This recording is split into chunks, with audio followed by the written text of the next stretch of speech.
নমস্কাৰ, মোৰ নাম দিয়া বৰা আৰু আজি মই এটা কবিতা আবৃত্তি কৰিব বিচাৰিছো। বিন্দুচন্দ্ৰ বৰুৱাৰ দ্বাৰা ৰচিত কবিতাটিৰ নাম হ'ল ঈশ্বৰ। চকুৰে নেদেখো কিন্তু আশা বুলি শুনো, তুমি এই জগততকে জুৰি।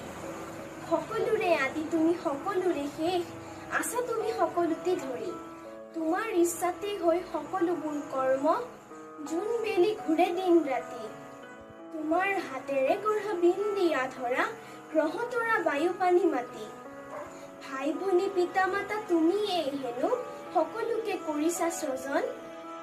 তোমাৰ আদেশে পক্ষী গছৰ ডালত, গান গাই ইহিছে মগন। সকলোবোৰ সুখৰ বস্তু যিখিনি পাইছো, তুমিয়েই কৰি আছা দান। সুমংগলময় তুমি সবাৰো মিনতি শুনি, হেনো পাতি আছা কাণ। বিন্দিয়া ধৰাখনি তোমাৰ ইচ্ছাতে আৰু যেন বিন্দিয়া হওক। তুমি আছা বুলি যেন সকলো প্ৰাণীয়ে তোমাৰ এই গুণগান গাওক। ধন্যবাদ।